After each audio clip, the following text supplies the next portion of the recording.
So the next story is about a friend who came to work out at one of my boot camps. It was kind of a one and done thing. All fitness levels. You go as you can. You rest when you need to. I wasn't like held responsible for anything that like happens. Like they sign off on that. But I just had worked with so many bodies. Like I knew she was stressed by watching how she was working out. She was hyperventilating.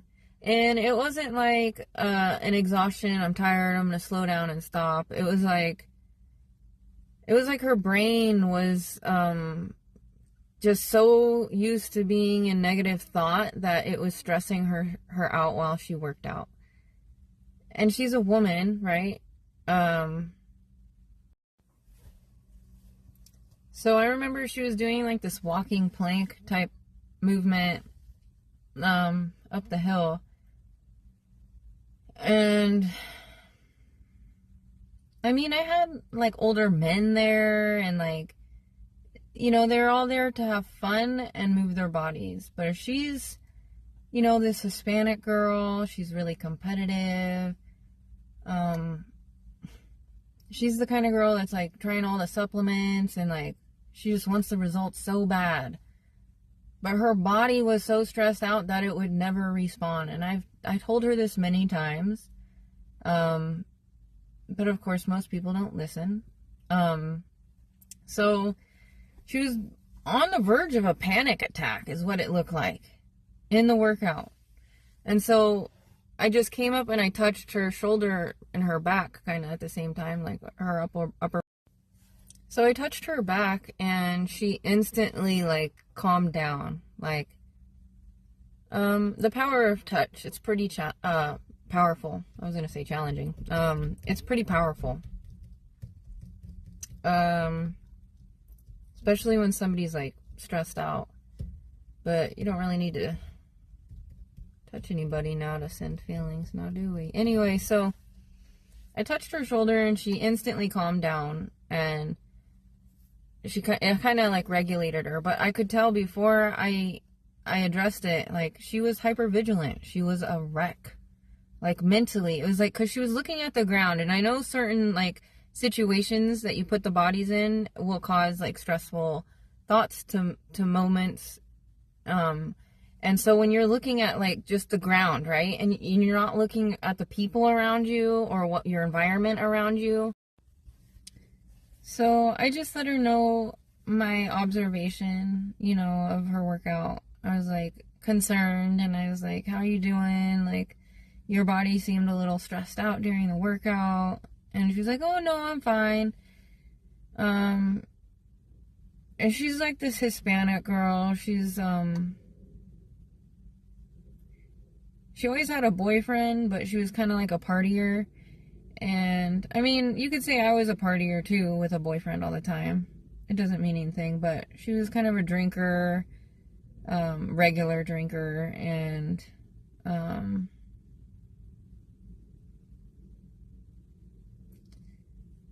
her relationship wasn't healthy.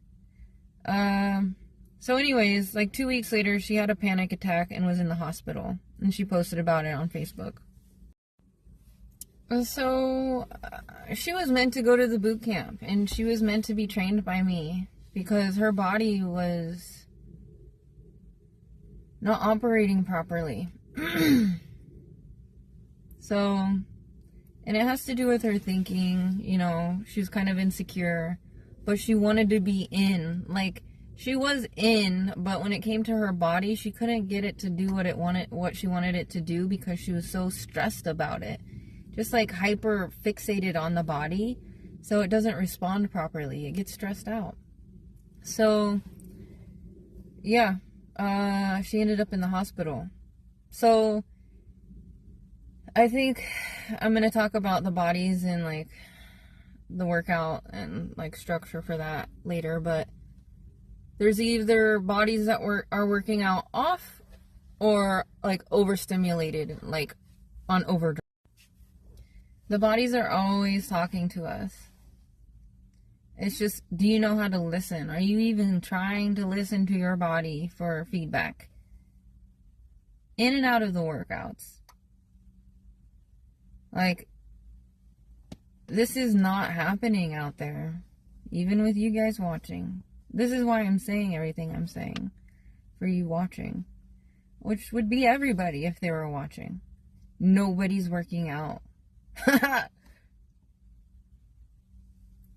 You guys can say you're working out, right? But unless you're studying yourself, you're not. Unless you have a trainer studying you, you're not.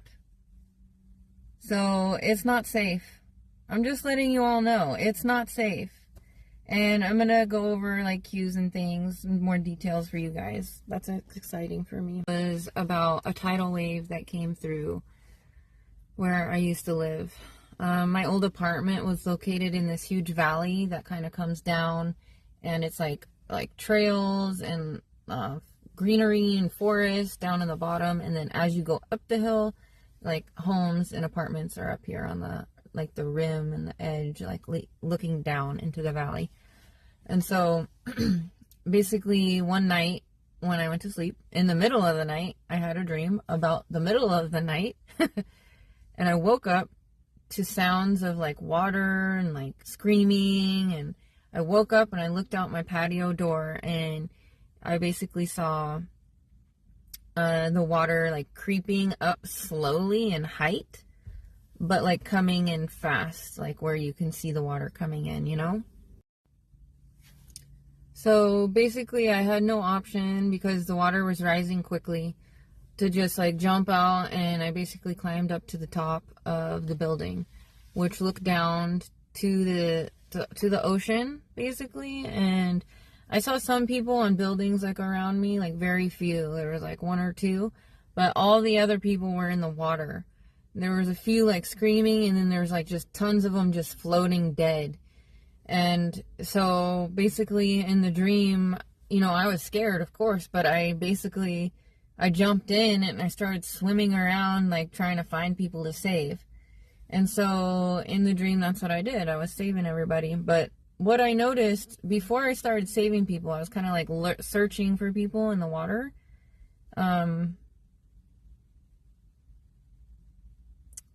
I was able to breathe underwater, was the point of the dream. Like, there were people under the water dying as I was, like, searching for people. You know what I mean? Meaning, like, I was observing the dream. I was an observer to the scene in the dream.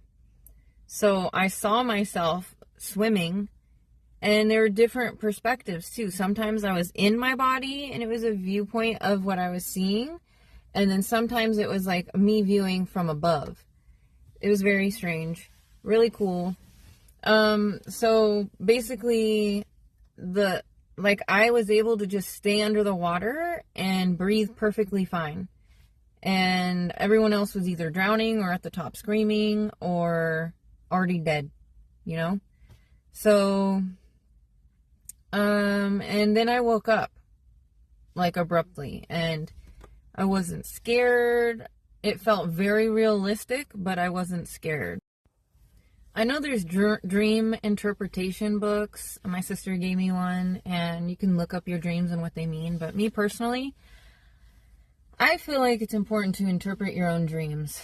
I feel like you should feel confident in yourself to listen to what your dreams are saying and know.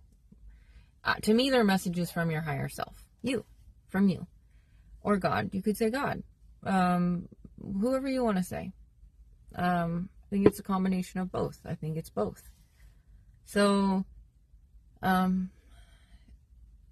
something just popped in my car. I think it was like a plastic bottle or something. So to me, it was basically in time of catastrophe, I am able to breathe. I am not hypervigilant. I am maintaining embodiment in chaos. At the time of this dream, it was maybe a year or so into COVID. So you could say it was for that time period, but I believe it's for a longer time period that started about that time. I think it goes way deeper than that. So